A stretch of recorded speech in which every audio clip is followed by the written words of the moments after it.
Hello everyone, welcome back to our channel. मैं Nahir Nazia. Reaction. तो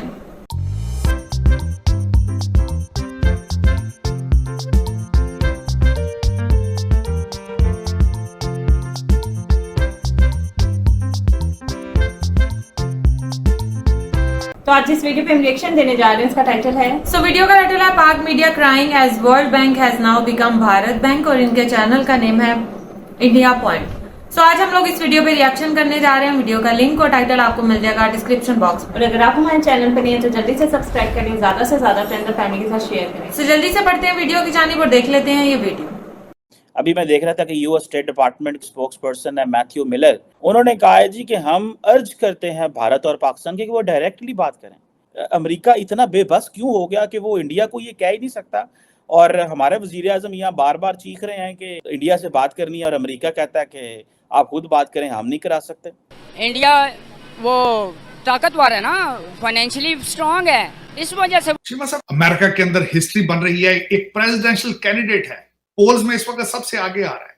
ये भारत के कदमों में पड़े हैं इस वक्त। तो आपका क्या ख्याल है कि ये कह सकते हैं आपको कि आप क्या हम बात कराते हैं? मिसाल के तौर पे अगर 10 पाकिस्तानी दुबई वगैरह जाके काम करते हैं, they are working as labour force, और इंडिया से अगर डॉक्टर्स और इंजीनियर्स जा रहे हैं तो रेमिटेंसेस बहुत ज्यादा आ रहे हैं, इसलिए $100 बिलियन है इंडिया की। मैं खुद आज़ाद नहीं हूँ, मैं अपने आप को आज़ाद फील नहीं कर रहा हूँ पाकिस्तान में। कैसे बताऊँ, मैं खुद आज़ाद नहीं फील कर रहा हूँ पाकिस्तान में। लोन के लिए जो IMF ने इंसिस्ट किया कि you first go and resolve the matter with China, that is the US using China's debt trap against China, और वो कंट्रीज जो चाइना से पैसे लेते हैं उनको भी सजा दे रहा है। पाकिस्तान की कैबिनेट के अंदर एक तो कोई वो कहते हैं कोहेरेंट कोहेसिव सोच नहीं होती। कल परसों मैंने खबर यहाँ पढ़ी है कि अजय बंगा साहब ने वर्ल्ड बैंक, उन्होंने क्या किया, आते ही सारे 5-6 जो ऊपर सारे रिप्लेस करके अपने भारतीय निजात में रख ली। World Bank is becoming an Indian bank. और मोदी साहब तो पता है आपको, जादू की जफ्फी डाल देते हैं। वो जाके वो किसी से भी जाके जफ्फी डाल लेते हैं, एंड देन दैट जफ्फी is basically sponsored and pushed by lot of power which is at home. नमस्कार दोस्तों, हमारे चैनल में आपका स्वागत है। आज के इस वीडियो में दोस्तों बात हो रही है भारत की बढ़ती ताकत के बारे में। आज की तारीख में दोस्तों US दुनिया का सबसे पावरफुल कंट्री है।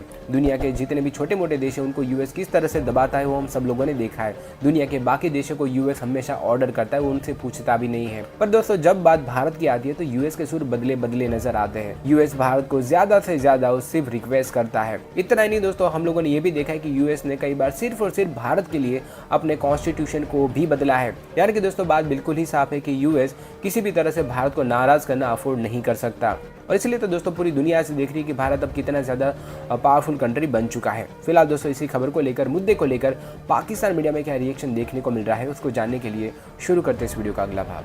अभी मैं देख रहा था कि US state department spokes person है मैथ्यू मिलर, उन्होंने कहा है जी कि हम अर्ज करते हैं भारत और पाकिस्तान के कि वो डायरेक्टली बात करें। तार साहब, एक वक्त हुआ करता था कि हम कहते थे कि कोई थर्ड पार्टी आएगी और पाकिस्तान और इंडिया के दरमियान मामला ठीक करवाएगी। पर्टिकुलरली जो ग्रेट पावर्स और अमेरिका जैसी सुपर पावर है, अमेरिका इतना बेबस क्यों हो गया कि वो इंडिया को ये कह ही नहीं सकता, और हमारे वजीर आजम यहाँ बार बार चीख रहे हैं कि इंडिया से बात करनी है और अमेरिका कहता है कि आप खुद बात करें, हम नहीं करा सकते। शीमा साहब, मैं सबसे पहले तो बताना ये चाहूंगा कि अमेरिका के अंदर हिस्ट्री बन रही है, एक प्रेसिडेंशियल कैंडिडेट है जो कि वो अपनी कैंडिडेसी अनाउंस कर चुका है, पोल्स में इस वक्त सबसे आगे आ रहा है। तो इन हालात में आप क्या समझते हैं कि ये आप भारत को, ये उनके कदमों में पड़े हैं इस वक्त। आपसे ये बात खुद भी अगर करेंगे अमेरिकन तो भारत से इजाजत लेके करेंगे, ये इतने कमजोर हो चुके हैं। कल परसों मैंने खबर यहाँ पढ़ी है कि अजय बंगा साहब ने वर्ल्ड बैंक, उन्होंने क्या किया, आते ही सारे 5-6 जो ऊपर सारे रिप्लेस करके अपने भारतीय निजात में रख ली। World Bank is becoming an Indian bank. उसमें IMF के अंदर ग्रिप इनकी भारतीय। इस वक्त 300 पॉलिसी रिलेटेड अपॉइंटमेंट्स हैं व्हाइट हाउस की। तो आपका क्या ख्याल है कि ये कह सकते हैं आपको कि आप क्या हम बात कराते हैं? तो कैमला हैरिस को छोड़ दें। मैं तो वॉशिंगटन DC में बैठा हूं चीमा साहब, मैं तो डेली बेसिस पे एक्सपोज होता हूं इंडियन इन्फ्लुएंस को वॉशिंगटन DC में। आप सोच नहीं सकते, मेरे लफ्ज ये कोड कर लें, अमेरिका बाप से बात करेगा, किसी से भी बात करेगा एशिया के अंदर तो भारत से इजाजत लेके करेगा, उनको बता के नहीं, इजाजत। ये सिचुएशन। तो फिर आप ये बताएं कि आपको अमेरिका, आपने भारत से बात करके करना भी क्या है? कि शहबाज शरीफ साहब ने अगले दिन स्टेटमेंट दी और खासकर इंग्लिश में उन्होंने स्पीच दी। मैंने उनकी बॉडी लैंग्वेज के साथ, सामने चाइनीज और वेस्टर्न मीडिया बैठा था, आर्मी चीफ साहब बैठे थे। सबसे बड़ी बात यह शहबाज शरीफ साहब के घंटे रह गए प्राइम मिनिस्टरशिप है, नंबर 1। दूसरा मेरा पॉइंट ये है, आपका पोर्टफोलियो ही नहीं है भारत के साथ रिलेशनशिप डिस्कस करना। ये बात तो करनी चाहिए थी आर्मी चीफ साहब को, जो डिफेंस के जो इंचार्ज है डिफेंस के। और तीसरी बात ये है कि ये बातें आप पहले भी करते रहे, जब IMF से किस्त लेनी होती है आपने पहले भी इस तरह का कोई टूटा फूटा बयान फेंक देते हैं, इसका रिकॉर्ड मौजूद है। पिछली दफा भी आपने जब IMF के साथ टेबल पे बैठे थे तो आपने इसी तरह का बयान एक छोड़ा था। तो आई हैव अ फीलिंग कि पाकिस्तान का एक करप्शन प्रॉब्लम है, दूसरा जो बैड गवर्नेंस का है, वो दोनों चीजें are part of the root of this. और तीसरी चीज ये है, क्या नाम है वो उसका, आपके इकोनॉमिक मिनिस्टर मिफ्ता इस्माइल साहब एक बार परवेज हुडबॉय के शो पर थे, तो वो कह रहे थे कि we don't have many skillful Pakistanis. So उससे ये हो रहा है कि मिसाल के तौर पे अगर 10 पाकिस्तानी दुबई वगैरह जाके काम करते हैं, they are working as labour force. तो so what he was trying to say is कि CPEC is a project to be successful, you don't have that many well trained managers, engineers वगैरह। बिल्कुल ठीक। आपको क्या लगता है कि वाकई इसको रोकने के लिए कुछ लोगों ने, मतलब यूएस के हवाले से भी बात होती है, IMF के हवाले से भी बात होती है, हिंदुस्तान का नाम भी लिया जाता है, दबे लफ्जों में UAE वगैरह का भी नाम दिया जाता है, लेकिन वो ओपनली नहीं है। आपको लगता है कि ऐसा था या ये हमारा इंटरनली हमारी नालायकियां और वो चीजें थी? देखिए, सबसे बड़ा प्रॉब्लम आपका इज करप्शन। अमेरिका को क्या फर्क पड़ता अगर पाकिस्तान का डबल हो जाती इकोनॉमी तो भी। अगर आपका GDP 2016-17 से 4 गुना बढ़ गया, 3 गुना बढ़ गया, क्या नुकसान? It's not a threat, it's nothing. अगर आपका GDP डबल हो गया तो हमारे डिफेंस बजट से भी कम है अभी। तो अमेरिका को कुछ फर्क नहीं पड़ता CPEC सक्सेसफुल रहो या ना रहो, अनलेस यू आर सेइंग कि this is targeted China.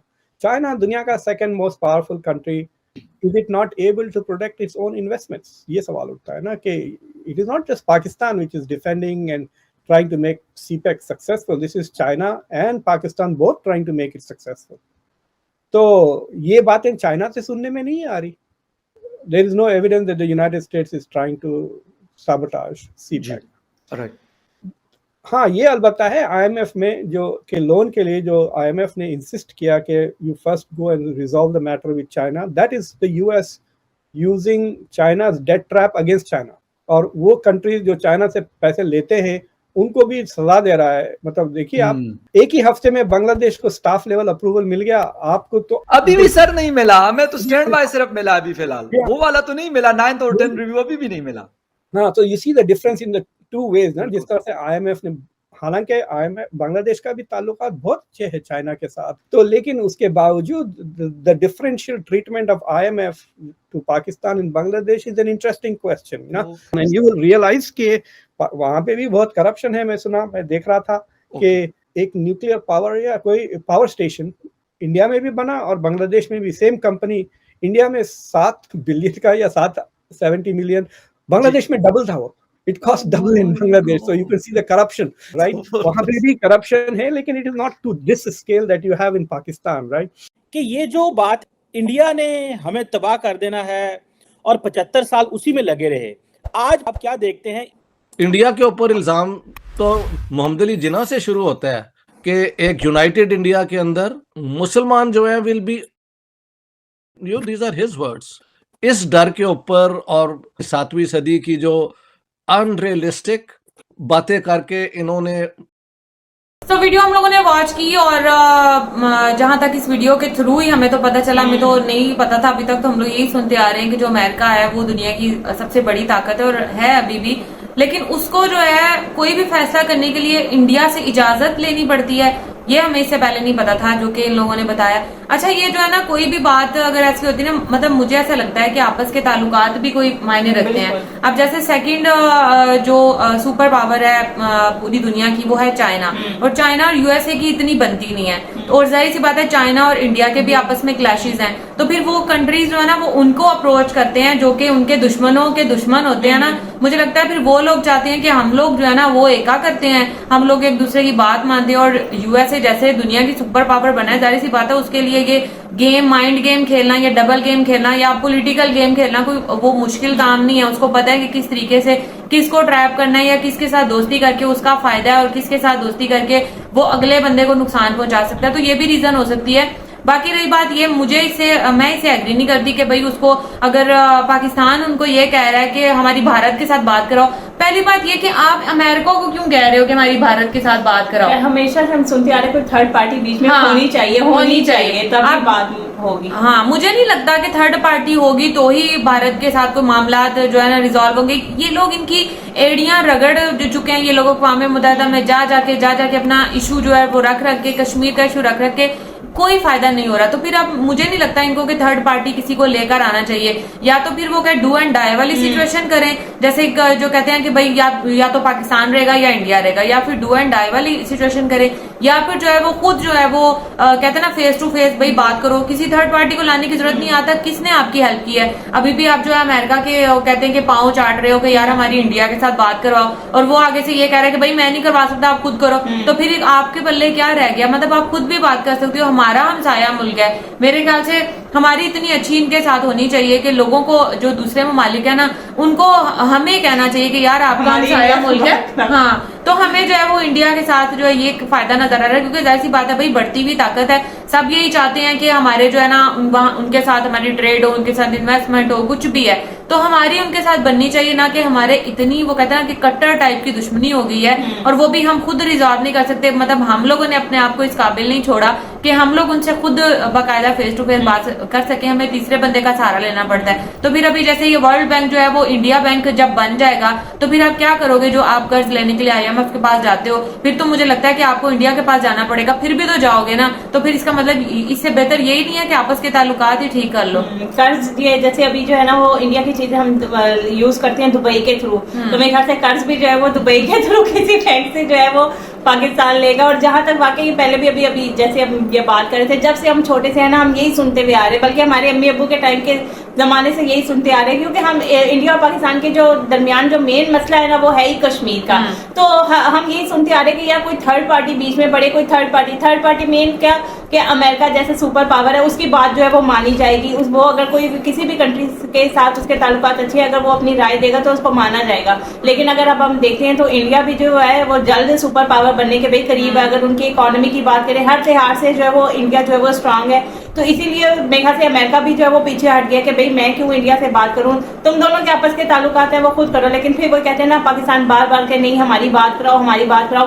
Main मसला है कश्मीर का, चाहे आप तीसरी पार्टी ले आओ या चौथी पार्टी ले आओ, जब तक आप दोनों जो है वो खुद नहीं ना बैठ के इसको रिजॉल्व करोगे ये होगा नहीं। और मेरे ख्याल से ये दोनों में बैठ जाए ना तो ये कभी भी रिजॉल्व होने वाला नहीं है। तो फजूल के एक दूसरे को कहते रहना कि जी आप हमारी बात कराओ या आप हमारी बात कराओ, और इंडिया से तवक्कुआत लगा के रखना मेरे ख्याल से फजूल की बात है कि जी वो कश्मीर हमें दे देंगे। अब वो सुपर पावर बनने जा रहा है तो वो कभी भी जो है वो इस चीज को नहीं मानेगा कि हम जो कश्मीर जहाँ पे हमने इतनी डेवलपमेंट की है वो हम आपको ऐसे ही पकड़ा देंगे। तो मेरे ख्याल से ये सारी जो है फजूल किस्म की बातें हैं, उम्मीदें लगा के रखना। सो ये था हमारा रिएक्शन, होप सबको अच्छा लगा होगा। अगर अच्छा लगा तो वीडियो को लाइक कर दें और चैनल को भी सब्सक्राइब कर दें जो लोग चैनल पर नए हैं। तो मिलेंगे आपसे नेक्स्ट रिएक्शन वीडियो के साथ। तब तक हमें दें इजाजत। अल्लाह हाफिज।